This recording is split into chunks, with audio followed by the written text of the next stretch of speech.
Mahashivratri. So happy Mahashivratri to all of you. और अभी बस मैं नहाकर आ गई हूँ किचन में। मैं बनाऊंगी आज की चाय और फिर हम चलेंगे मंदिर। मैं आ गई हूँ किचन में अपनी चाय बनाने के लिए। आज हमने अनवे को भी जल्दी उठा दिया था क्योंकि हम मंदिर जाएंगे, तो उसे उसके पापा तैयार कर रहे हैं और इधर मैं बना रही हूँ अपनी चाय। चाय बनाते बनाते मैंने अपनी पूजा की तैयारी भी शुरू कर दी है क्योंकि मंदिर जाने से पहले मैं अपने घर की पूजा कर जाऊंगी। तो इसीलिए मीनवाइल मैंने पूजा भी कर ली और मेरी चाय भी बनकर तैयार हो गई। तो चलिए चाय पी लेते हैं, उसके बाद हम लोग चलेंगे मंदिर।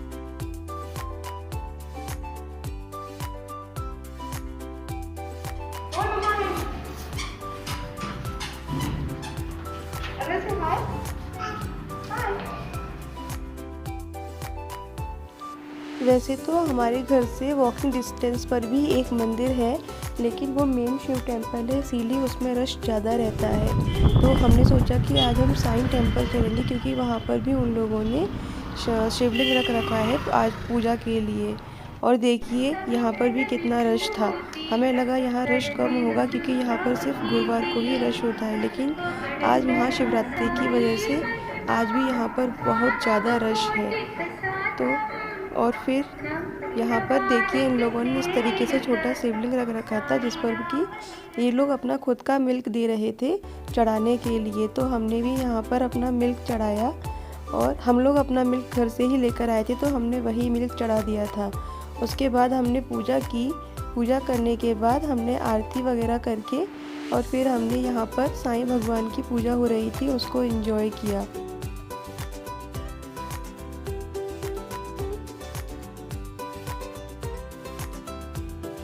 मैं आशा करती हूँ कि आप लोगों ने भी मेरे साथ इस मंदिर की छोटी सी ट्रिप को बहुत एंजॉय किया होगा। और आज यहाँ पर हवन भी हुआ था, लेकिन हम बहुत लेट हो गए थे तो हम वो हवन अटेंड ही नहीं कर पाए। और ये रहा आपके लिए मंदिर का प्रसाद। मंदिर से आने के बाद मैं आ गई थी अपनी किचन में आज का फलार बनाने के लिए। और आज मैंने फलार में बनाया था साबूदाना खिचड़ी और आलू का हलवा। तो पहले मैंने साबूदाना खिचड़ी बनाने की तैयारी की थी।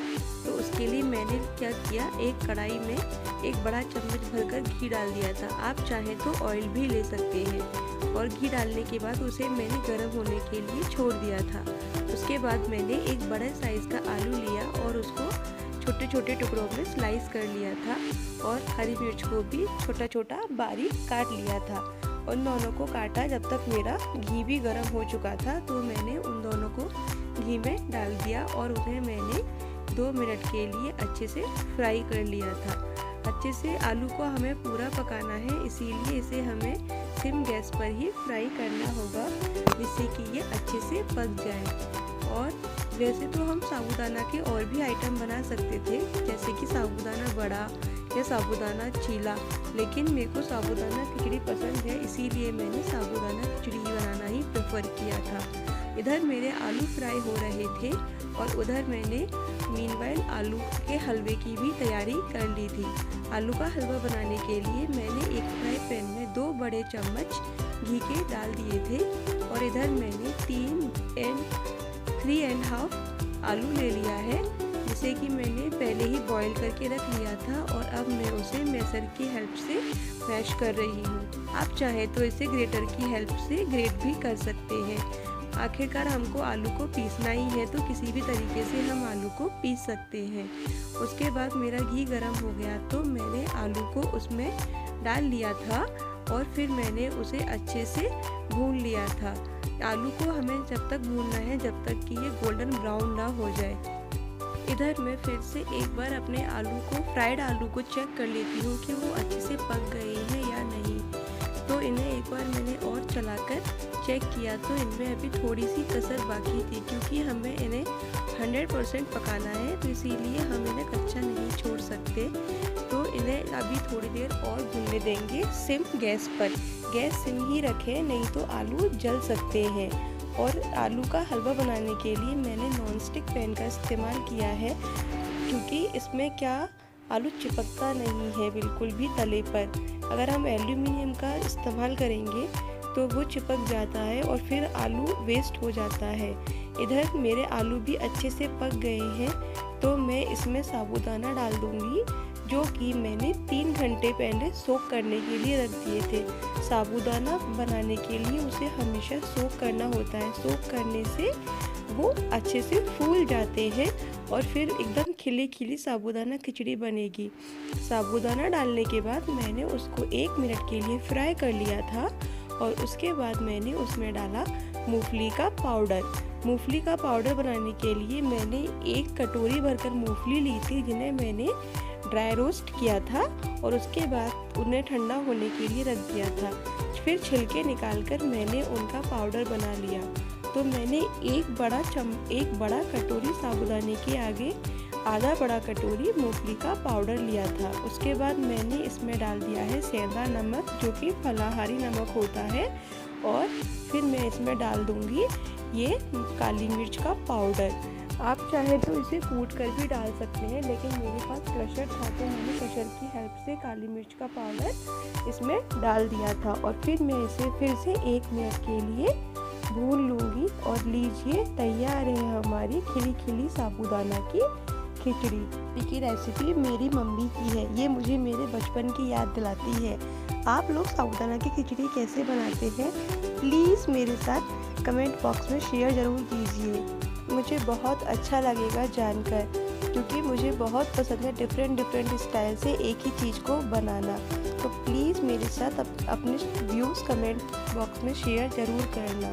और इधर मेरी साबूदाना खिचड़ी तैयार हो गई है, मैंने गैस को ऑफ कर दिया है। अब चलते हैं आलू के हलवे पर वापस से।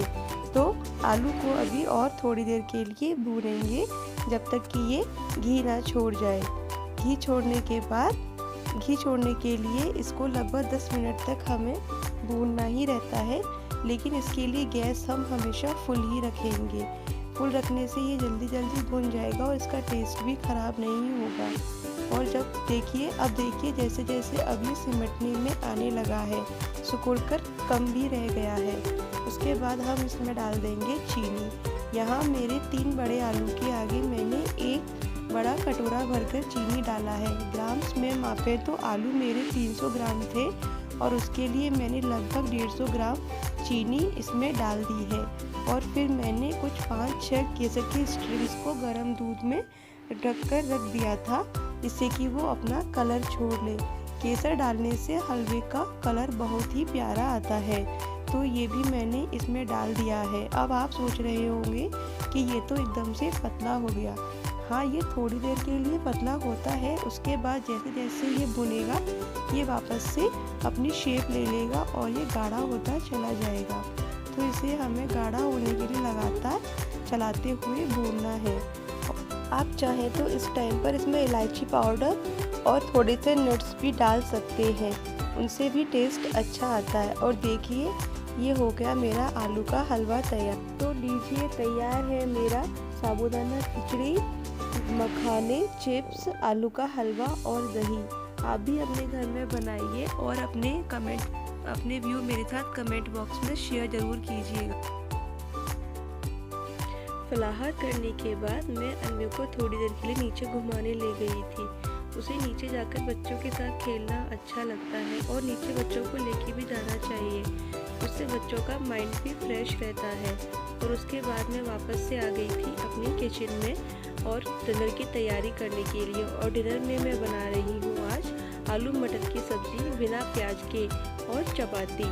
आज मैंने कोई भी खाना प्याज का नहीं बनाया, क्योंकि आज महाशिवरात्रि थी। आप लोग महाशिवरात्रि पर क्या करते हैं और खाने में क्या क्या बनाते हैं, प्लीज़ मेरे साथ ज़रूर शेयर कीजिए। जहाँ से मैं बिलोंग करती हूँ वहाँ पर तो हम सिंघाड़े के आटे की लापसी बनाई जाती है और हमारे यहाँ बेर भी चढ़ाए जाते हैं भगवान जी को। लेकिन यहाँ बहुत ढूंढने के बाद भी मुझे सिंघाड़े का आटा नहीं मिला, तो फिर मैंने सिर्फ साबूदाना खिचड़ी और आलू का हलवा ही कर लिया था। आप लोग कैसे बनाते हैं मुझे ज़रूर बताना। और आपसे बातें करते करते देखिए मेरी सब्ज़ी भी बनकर तैयार हो गई है और मैंने फटाफट से फुलके भी तैयार कर लिए हैं। यहाँ बीच बीच में अन्वे भी मेरे साथ आता है मुझे तंग करने के लिए। और इस तरह से मेरा डिनर भी बनकर तैयार हो गया है। वैसे तो ये ब्लॉग जाएगा जब तक महाशिवरात्रि जा चुकी होगी, लेकिन मुझे अच्छा लगता है आप लोगों के साथ इसे मनाना। सो आज का ब्लॉग मैं यहीं एंड कर रही हूँ। Love you all, bye bye. Please like, share and subscribe my channel. Thanks for watching.